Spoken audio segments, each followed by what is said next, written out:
let me just kick this off by saying thank you all for coming to join this session on resilience. I think you're going to find it fascinating. I'm Tom Noonan. I've been a member of TAG since before there was a TAG. I was a beta, Southeastern Software Association guy. So I can share my age, but I'm joined today by an old friend who I have absolutely great respect for. And I thought as I walked in this room how time changes things. 30 years ago when I met Ray Rothrock, he was a venture capitalist and I was building a cybersecurity company here in Atlanta. And here he is in Atlanta today. I'm now a venture capitalist and he's now CEO of a great security software company. So, the more things change, the more they stay the same. But just a little background on Ray. Ray has a nuclear engineering degree from UT in Austin. He has a graduate degrees from MIT in nuclear engineering, and he's an HBS grad as well. He was one of the early guys in the cyber investing game. He was a partner with Venrock when I met him, and he was a partner with Venrock, I think, for about 25 years or so. But Ray not only was one of the more influential cyber investors in Silicon Valley and in the US, he was also one of the most successful.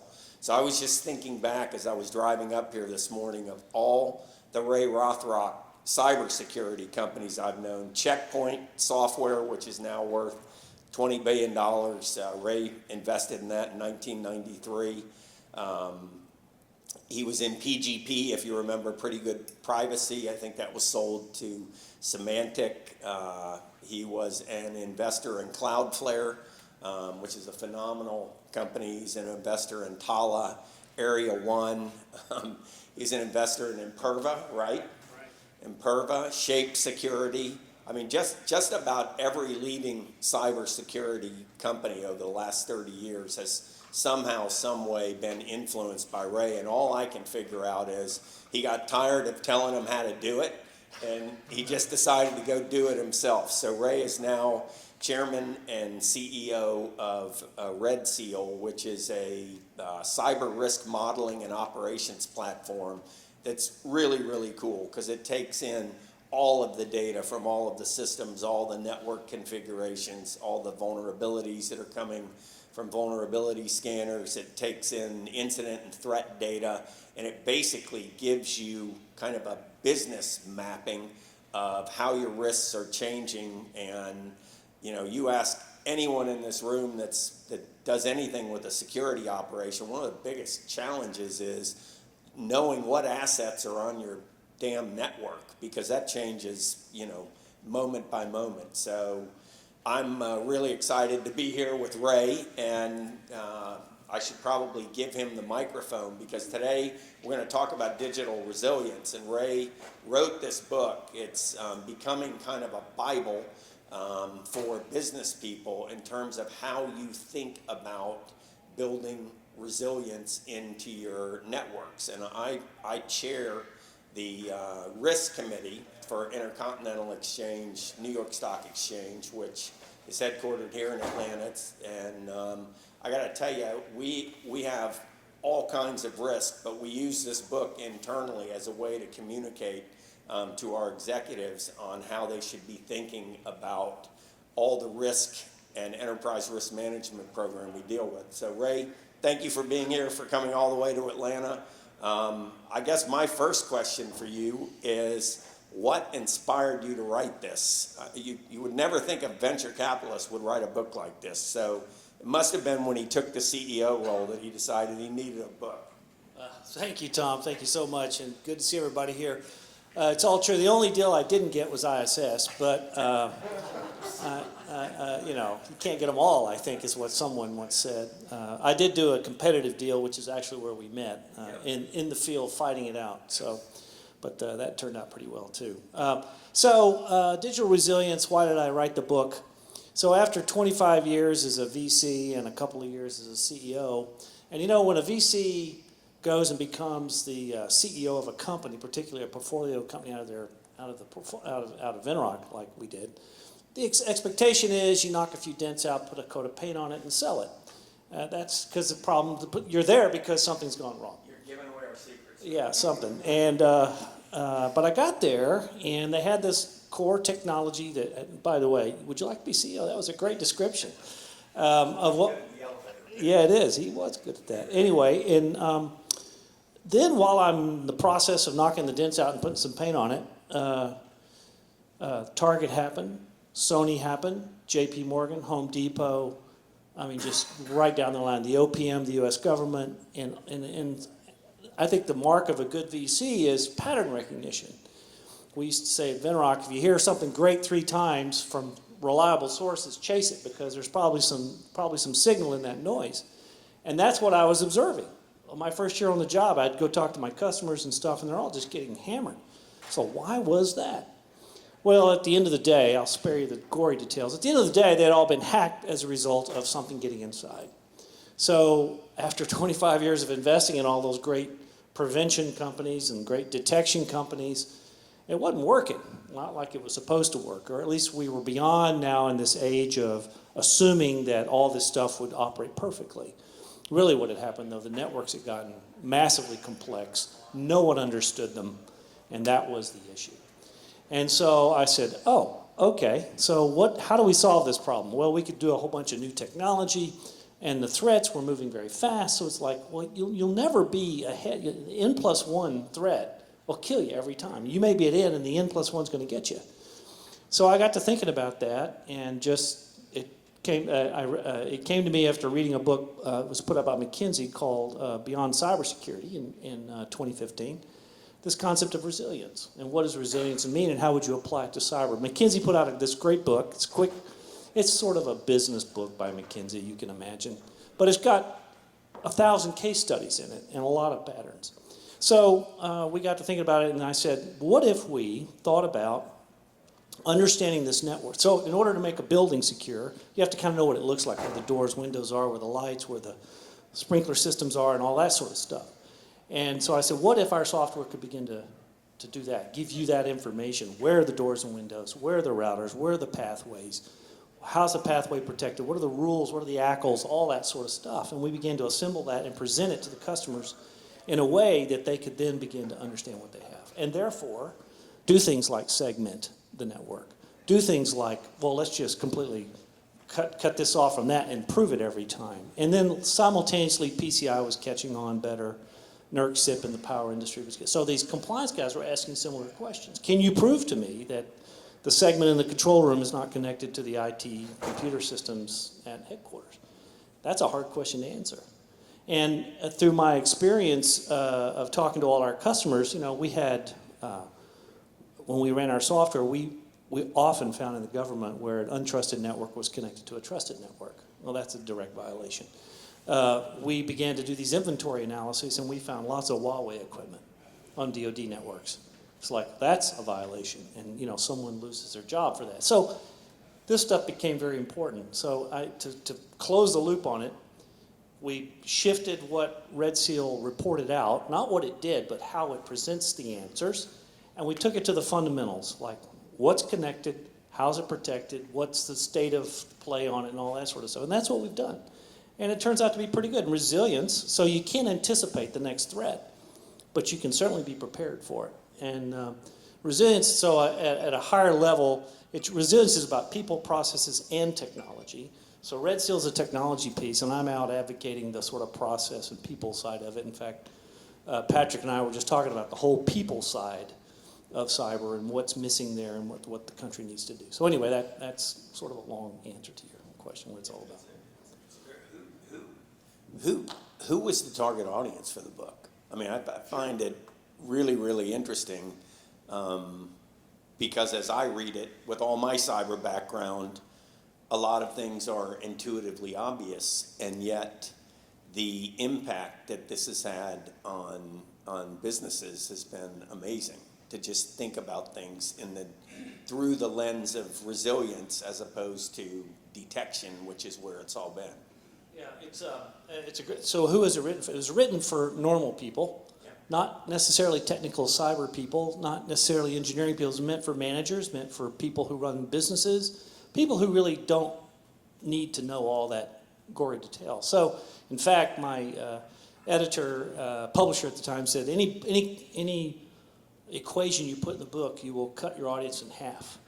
So there are no equations in the book, and I tried to avoid all the technical gobbledygook as best I could. And in fact, it put a lot of, I like the ideas, but it put a lot of pressure on me to come up with real world examples, either through literature or things we've lived, that I could translate to cyber. So the Library of Alexandria is in there. I talked about Moby Dick. Moby Dick, what's that all about? Well, Ahab, lashed himself to the harpoon and he put it in the whale, and so we're all connected. Down they go, right? So I used all these real world examples to try to illustrate how we're now connected, how it's unavoidable, and what we can do. And that's who it's meant for, and so far so good. Has anyone here read the book yet? It's on, Patrick has. It's a great read for anyone operating a business. I don't even care if you can't spell cyber, you got to worry about it today. And when I met Chris Klaus in 1994, I went out and we almost, at the time, we barely had a graphical web. We had bulletin boards and I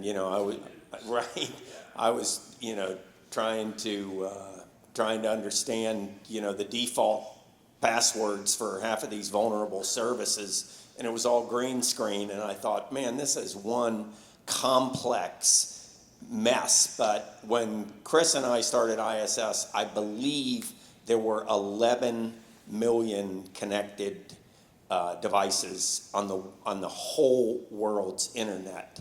Today, the latest estimate is 50 billion. So you just think about that.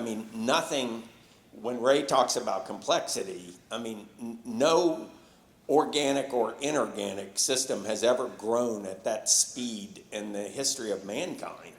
I think we have somewhere around 5 billion people connected now out of a worldwide population of 7.5 billion people. So we've got almost 2/3 of the whole world connecting on this thing, and it's complex.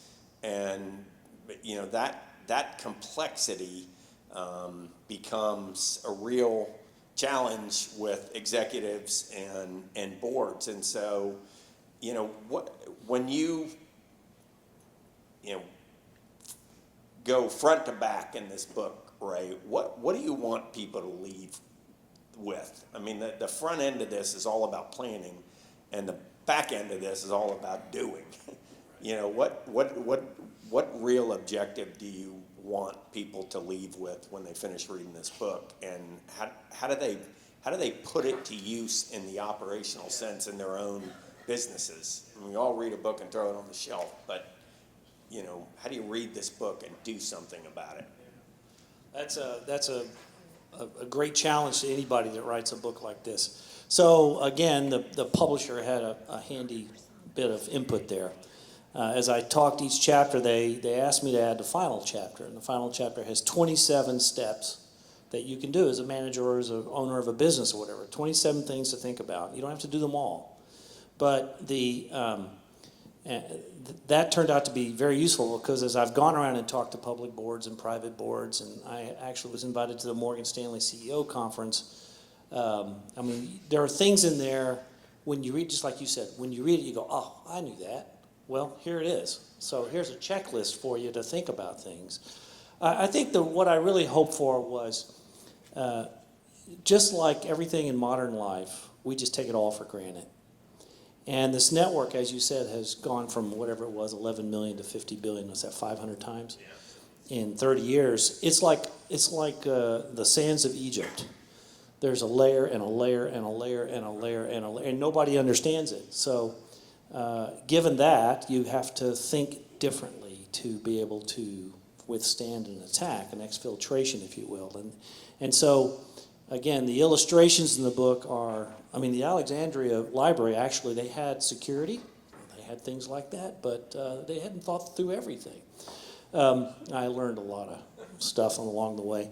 But it's about, you got to think resilient. Resilience is practice. So understand what you have, identify what's important to you. That's a key message that management doesn't think about. Because people say, well, we'll just secure everything. Well, you can't secure it. You don't have enough money or time to do it. So what's important to you? That's also true for you personally.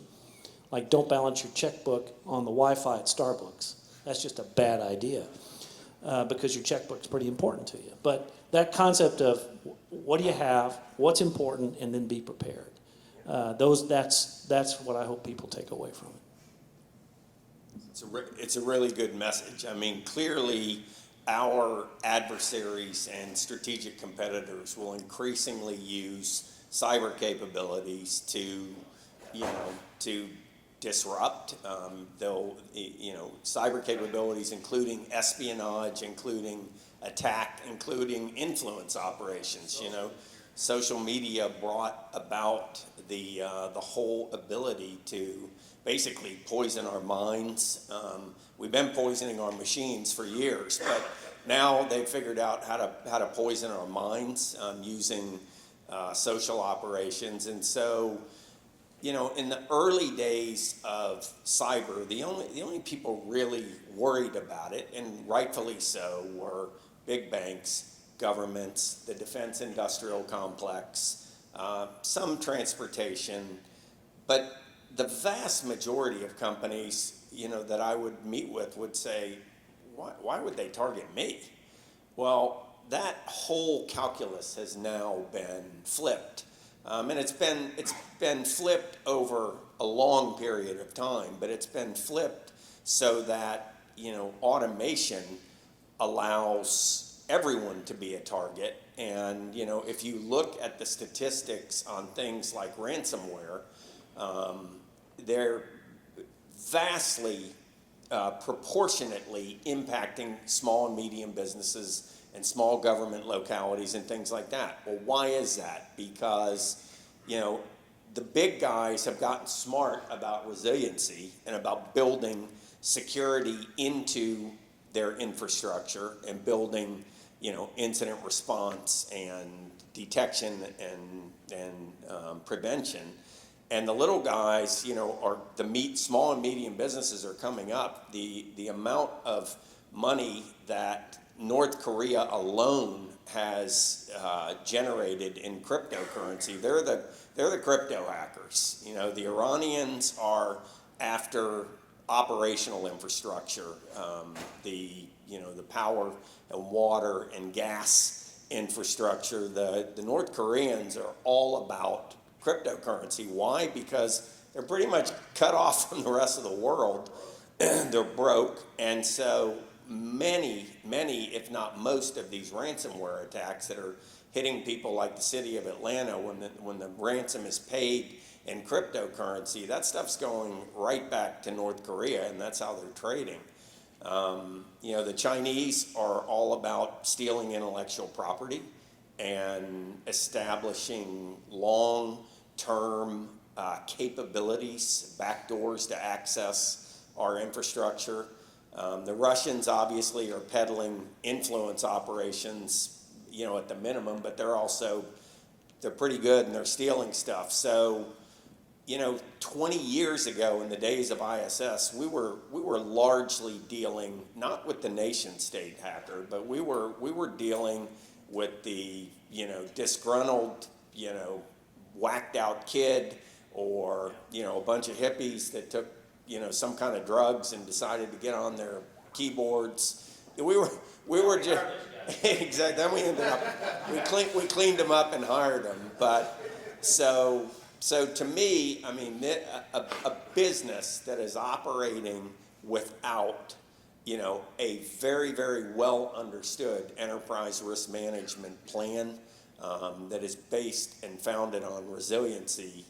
Us security guys say the bad guy's only got to be right once. The security guy's got to be right every time.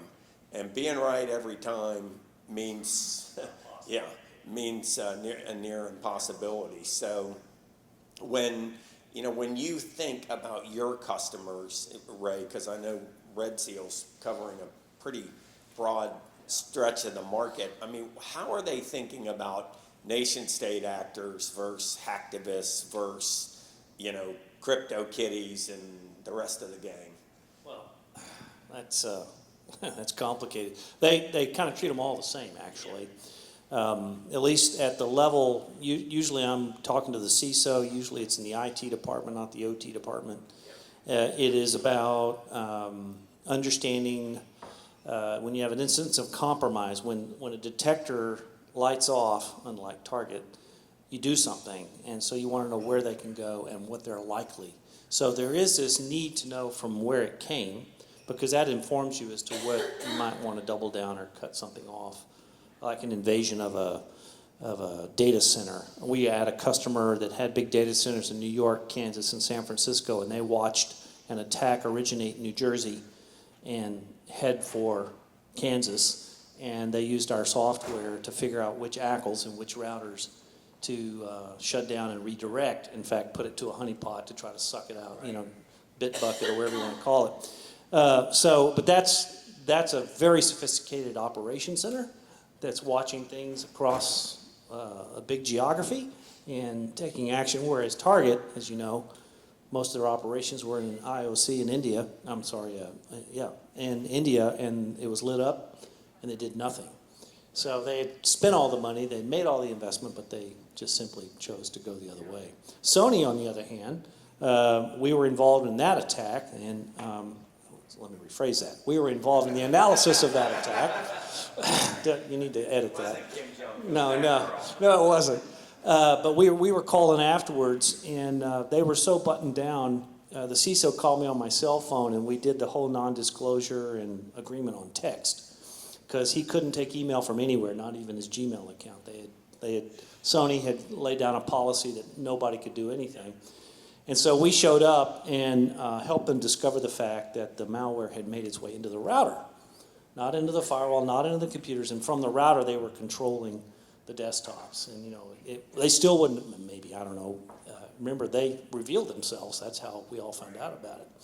So in that case, no one knew it was North Korea. The FBI had been in there for 50 days and still hadn't figured it out. So, figuring out when your hair's on fire, your hair's on fire. It almost doesn't matter how it caught on fire. And used to be, attacks were slow motion, right? You see a little something, you track it, you sometimes let it go. In fact, if you call the FBI, they'll say, don't touch anything, we want to track it. It's like, are you kidding? They're burning my house down. Now you can take a response, and even without knowing where it came from, take those actions. You know, I just want two things to your previous comments, Tom. Cloudflare, which went public 6 months ago. This is a deal I started in 2010, I guess. It's about 10 years old.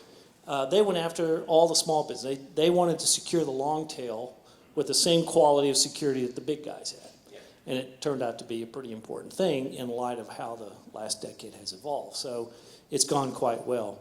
The other thing that, and this is a scary comment, so there's a great science fiction book out. You're talking about Russians, Chinese, North Koreans.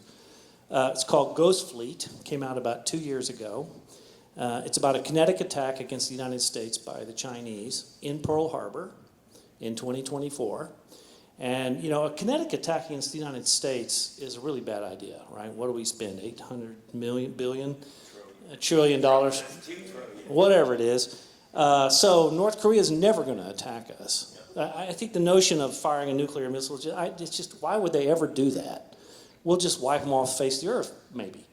But the kinetic response of the United States will be devastating to anybody who attacks us. But cyber levels the playing field totally, and that's the threat. And in fact, I've written, and New York Times has published, you know, I think this needs to come out of the Defense Department and be a separate entity. It is a different thing, and Dick Clark, a good friend of ours, has written a book called Fifth Domain that talks about this.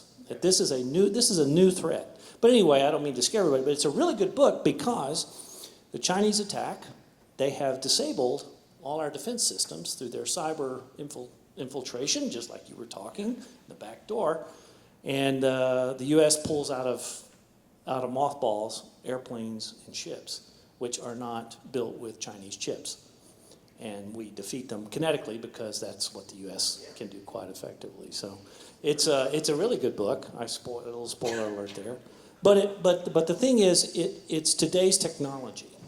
When you read it, it's today's technology. You think, oh my God, this could really happen. So RedSeal has, you probably did this at ISS. I mean, we've been on board lots of military ships, submarines and stuff, and found all kinds of interesting things. So there is no, I guess there's not a corner to hide in. And I have a question for you. So go to the New York Stock Exchange. You were making a comment in the hallway that you guys could go lights out. Yep. Right? How long did that take, and have you tested that? So as I mentioned, I chair the risk committee for ICE New York Stock Exchange. And last week we had our board meeting during RSA, so I was not at my favorite conference every year. I was attending board meetings, but one of the things that we focused on for a whole day was to review our pandemic plan, obviously appropriate given current state of affairs, but to go through tabletop exercises all day on how we would run 15 clearinghouses, like 12 exchanges and a bunch of other things around the world with humans being sheltered in place, basically presumably at their homes. So you had a plan.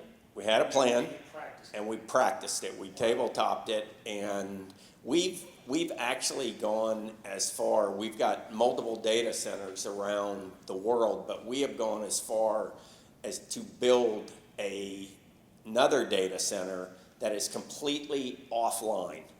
And it is backup tapes. I mean, this is an incredible expense, but backup tapes are made 3 or 4 times a day, and they're shipped. But that facility, absolutely positively, is air-gapped. There is no connectivity in that facility, but all the servers are in there, all the applications are in there running, and the only way it gets fed data is from tapes that have been cleaned and sanitized. And so, we have a disaster recovery capability. We got 2 failovers in terms of data centers: primary failover 1, failover 2, and then failover 3 is when the poop hits the fan. This air gap center would be brought online, but it's all, about what could go wrong. And it all really came from September 11, 2001. The NASDAQ was actually capable of getting back online about 2 days after the attacks because it was mostly electronic. And the New York Stock Exchange, our venerable, oldest and largest stock exchange in the world, literally the reason the market stayed closed for as long as they did is because New York Stock Exchange had not prepared for anything like this. The backups didn't work, the disaster recovery didn't work, and it literally took them a week. ICE didn't own the New York Stock Exchange back then, so I'll put that out as a disclaimer. But it took them a week to rebuild the systems and get trading going again. And so we practice that backup and recovery at all times, and every so often, we have amber and red events that, but I think, one of the things that is incorporated in this book about resiliency is practicing it, really going through and testing all of those human and systems is critical. And I think Ray does a good job of explaining that. One question I thought would be interesting, Ray, is tell us how your customers are using RedSeal and, kind of how it's changing their life. Because, the security world has been built a brick or a stone at a time. We look at this, it's a tapestry of controls, of monitoring devices, of reporting systems, and it's all got to work together. And some years ago, a popular technology called SIM kind of hit the market, and it was kind of like the CRM or Salesforce of security. You know, everybody just dumped data in it. Nobody really knew what the hell to do with it, but at least you had all your data in one place. And as I look at the innovation you and your company are pioneering, I'm like, finally, someone has taken all that data and done something about it. So tell us how that works. Sure. So as the basically our software goes out and extracts all the configuration information from every layer 3.2 device on the network. So anything that routes information, a laptop, a router, a firewall, we consume it, and then we analyze those, for best practices and for any vulnerabilities within it. And then we assemble a model that says from point A to point B to point C with all the rules. The number one use case is, can I get from here to there securely, and how many hops is it?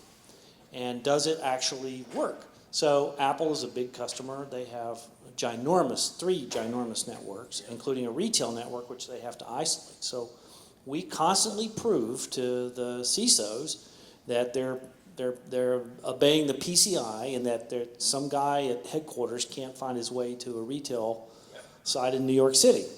But believe it or not, every day they wake up and someone's connected something and there's a side door.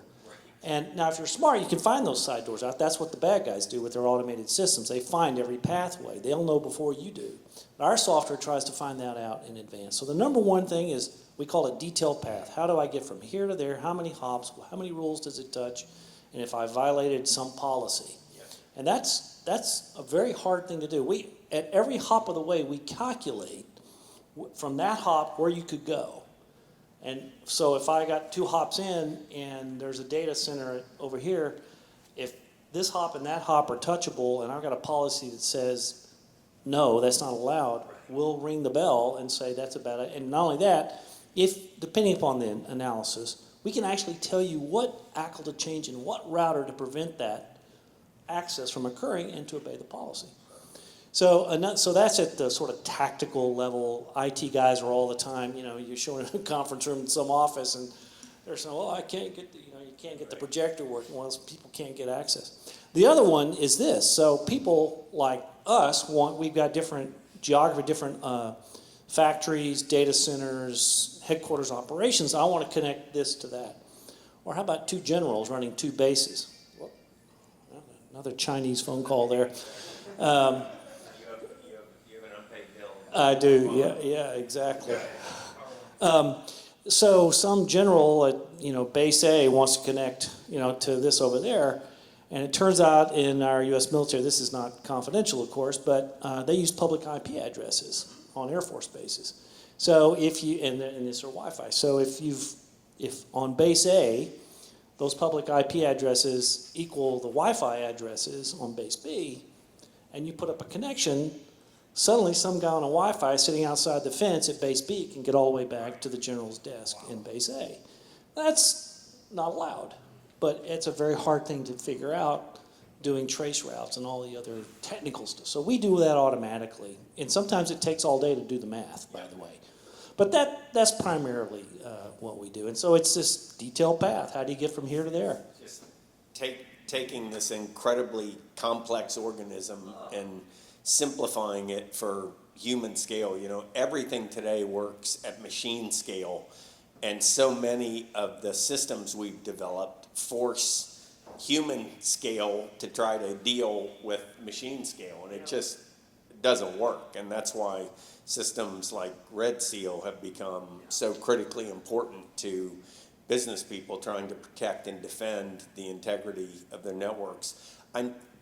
Just one other thing. We were talking about this in the hall, and this is an important concept. It's, cyber, when Tom was doing ISS and I was investing in these other companies, it's kind of like one and done. Yeah. But cyber now is so complicated. There's so much behavioral, there's so much psychology software built in these things. Everything's got to be tuned up. So doing that analysis is very complicated, very hard, and it sometimes takes human beings a bit to involve. So it's just the expectation that you can just buy something, download it, install it, and be safe. Those days are gone. And, interestingly, the number one threat vector in a corporate network is a human vulnerability. It's phishing. I mean, plain and simple. I mean, you cannot underestimate the amount of compromise that occurs from phishing, you know? And so I've actually found it wonderful just to delete large swaths of emails and under the guise that there could have been a phishing email in there, and that way I don't have to respond to them. So exactly, exactly. If someone has my cell phone, they'll text me. Otherwise, it's tough. But this has been great. I just asked any questions from the audience? Anything is on your mind? Yes, sir. Quick question. Thank you so much, both of you. As smart cities come together, more data lakes are going to form from old disparate systems, frankly, in municipalities that are fairly underfunded. And then 5G is coming along as well, where devices, including cars, are going to choose who lives and dies. I mean, it's really quite complex, and including employee risks increasing. My question is, are you seeing any interesting trending there in what you're hearing from clients or as you're speaking across the world? Well, one thing I'll say is as that is happening, we're going from 30 billion devices to 40 billion devices to 50 billion devices. We'll be at 100 billion devices when 5G comes out. People are going to connect everything. I mean, everything is going to be connected. Right? Exactly. We won't, but they'll be spinning up their own networks. So. But any trends that you see, Ray, besides just unbridled growth? I mean, It is unbridled growth. A trend I wish I could fix would be to that unbridled growth to somehow build something into those devices that the good guys can hook onto to manage it, to at least identify itself, give us some sort of ID. 5G is, I mean, that's a whole new protocol. That's a whole new thing. I'm just not sure. Nothing like RedSeal or any of the stuff we've invested in and worked on the last 20 years is going to be able to address it. So there's in VC speak, venture speak, we would say that's a whole new piece of real estate on which to build things. Right. So the trend is get ready. Yeah, definitely. Any other questions? We're nearing the end of our time, and so I know everybody's got a tight schedule. Linnea. Thank you so much. I bought the book. Can't wait to read it.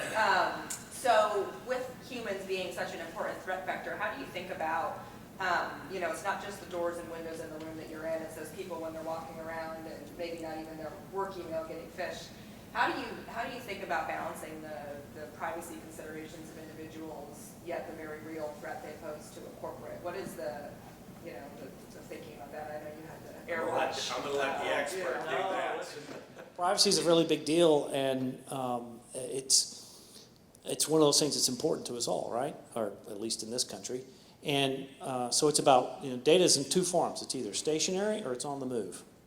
And at least from my standpoint, if it's stationary, you've got a chance to protect it. You can encrypt it and other things. But if it's moving, good luck. I mean, there's this great company in San Francisco called Elastic that is Amazon, everybody uses Elastic to put their data into. Unfortunately, it's got to be unencrypted, and then you do searches against that. That's why Amazon's so darn fast when you type something in there. But it's sitting there all day long, 24 hours a day, totally open and naked.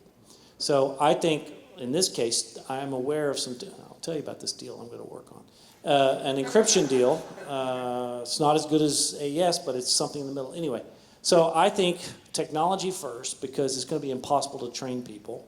But on the training side, I would say just as we learn to comb our hair, brush our teeth, and clip our nails, we need to teach people about two-factor authentication and other technologies from very young ages. And I think that's really essential. And I don't see much of that happening. And I would just add, it's a bit of a conundrum for me because many of the kids that are working in my companies today, grew up with the internet. I mean, they were born in, 95, 94, 92. I mean, the internet was here. By the time they were 5 years old, they were online.